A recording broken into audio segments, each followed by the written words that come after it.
mind very much, in fact. This is what exactly happens. So there is a, but if you ask the children, so what are you learning? Can you learn without the school?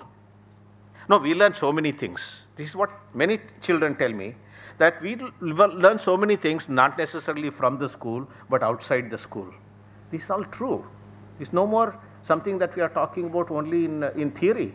This is true. It's not about informal learning. There is a very organized learning framework that is available to children to access knowledge outside the school. In other words, the monopoly over knowledge transmission, which existed from the Industrial Revolution onwards, with the school and the colleges, is breaking. In fact, many in the modern IT sector, people say that a very large proportion of learning happens outside the organized education framework today. I am sure that many of you know that many of your children in your school are learning many things from the computer which you don't teach. See, for instance, even a small child who is 6-year-old, 7-year-old, you don't teach the child about microchips, but the child is holding a microchip when he sits in front of a TV. But we think that the child should learn only when they come to college about microchips, or maybe at the higher secondary they should learn. But the child is already holding. In our life, the technology has come so much. In other words, information and communication technology, there is a ubiquitous signature, digital signature on everything, every aspect of our life. But in the school, the digital signature is only in rooms that are there. This is the great anomaly that we find. Now, when the digital world occupies the school more and more, what will happen to the teacher? Have you ever thought? We have never thought of that. We still believe that we hold the monopoly. Why do we hold the monopoly? Because without coming to school, you cannot get the certificate. The value lies basically in the examination and certificates. Suppose you remove examination and certificate, what would be the life of children in your school? I don't think we have ever imagined that. Because our biggest tool that we have is now, in fact, there are additional tools that the CBSE has given called CCE. It's a great thing. I do not know what it is. But I don't like that in any case, I tell you. I don't like it because I think evaluation is the wrong end to begin. It is the teaching is the right end to begin if you want to reform, not evaluation. Because I have not come across a teacher who teaches and doesn't care to evaluate. We have all been teachers. Every time, even when I talk, I look at the faces of the people to see, are they really listening to me and following me or not? This is a natural psychology, everybody does. So I have not come across any teacher in the world who teaches and doesn't care whether the children are learning or not. If they are teaching, they are evaluating also. And therefore, there is no need to it's a wrong end to begin about evaluation. So CCE is the wrong end to talk about. It is the teaching which is the right end to talk. I do not know whether you agree or not. CBSE doesn't agree, I know that. But I think that is the way to really look at. Anyway, coming back to this, therefore the school, children, I have talked to many children. Children ask me a question that why should all children who are 13-year-old be learning the same thing? Why should I not be learning different things than what you are teaching? But they say that, the curriculum is the same for all people. You have to learn the same. The textbook is the same. And there is a prescribed curriculum. How can you not be learning the same thing? You have to be learning the same thing. But children ask me this question. Why should we all be learning the same thing? I am 16-year-old, you are 16-year-old, she is 16-year-old. But we don't have to be learning the same thing. This is a question that is coming up. So if you are going to teach the same thing, anyway I will tolerate you, but I will learn that on my own. Because you are not teaching, that doesn't mean that I don't learn. There are other means through which through ICT I can access that. This is a question that is being posed. Children ask me a question that why do you think that I should start doing research only after I complete master's degree? Why can't I start doing research now? When I am in the 11th standard or 12th standard, I don't want to really learn all these things. I want to learn this only. Why I should not be concentrating on this and learning? I don't care about your examination, but you compel me to go for examination. No, people are asking this question. There are many people who have written that the whole approach to curriculum making and school structuring is actually getting outdated. We need to learn to put children and knowledge face to face more directly. That is the world that is emerging. And our schools try to hold back knowledge from the children and give only what we think appropriate. But why so? Why can't we really put them more directly, face to face? Why should we be holding back?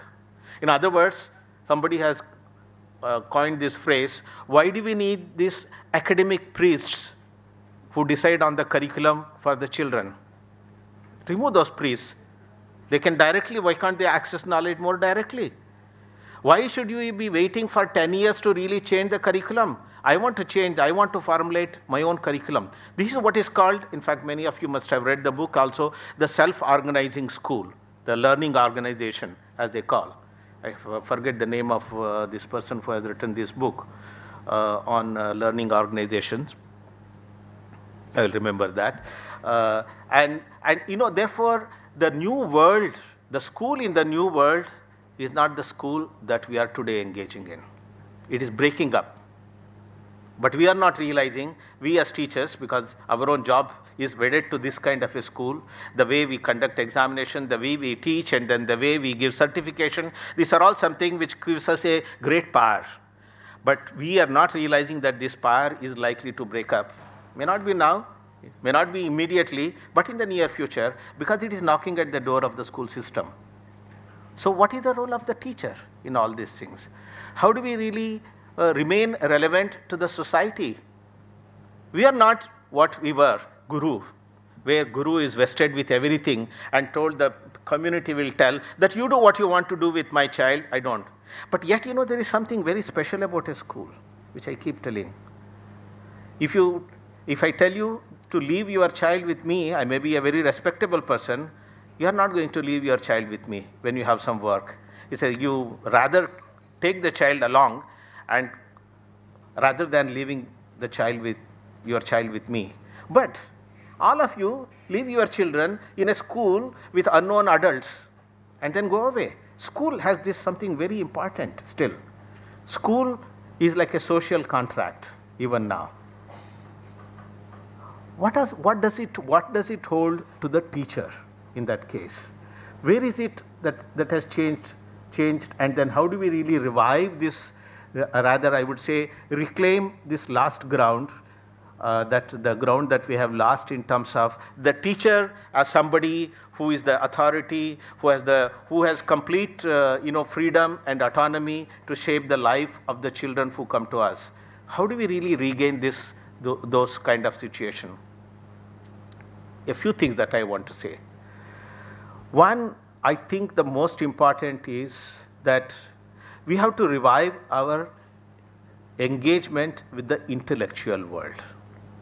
What has happened to today's teacher is that today's teachers are told, you are not an intellectual. You are just a transmitter of knowledge that has been created by somebody else. Intellectual engagement means creation of knowledge. In other words, construction of knowledge. Or I would say, co-creation of knowledge with our own children. Co-construction of knowledge with our own children. But what has happened today, we are only transmitters of knowledge. This is what the modern school has reduced us to. This is what has done, this is what we have inherited as a prescribed curriculum and textbook and examination framework. So we need to really regain our lost ground as intellectuals who have the freedom to really determine what we should be doing. Now you may ask me a question, can we really do it on our own? Probably not. But I think that is the goal in which we need to really move. That is the direction in which we need to move. That we have to regain our intellectual capabilities. Currently, I think we have been deprived of this intellectual freedom, intellectual engagement.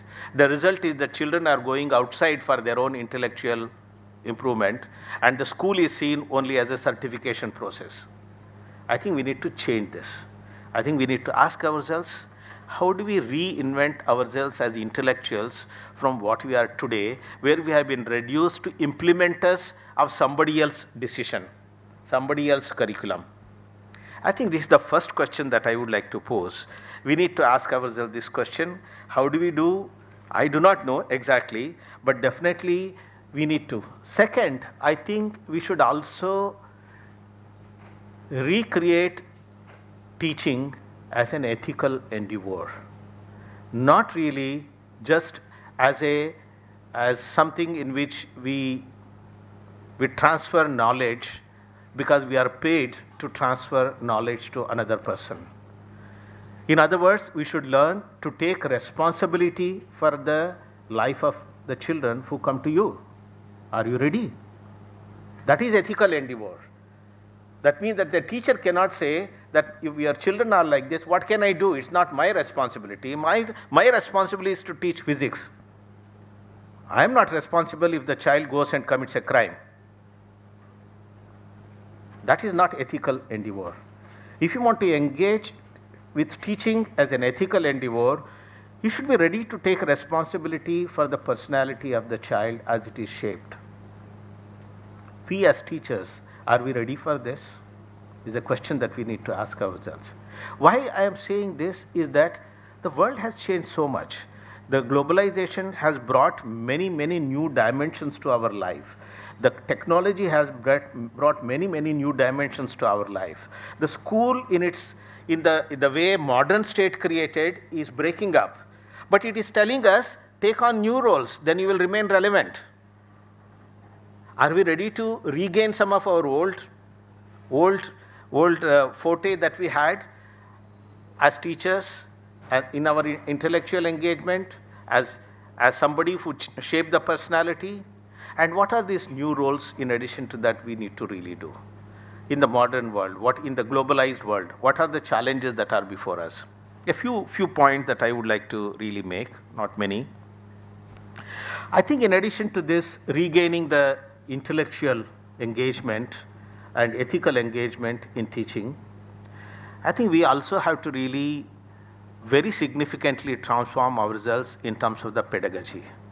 A pedagogy which integrates technology. Because our textbooks and examination is made in such a way, technology is not integrated. Technology is only an addition.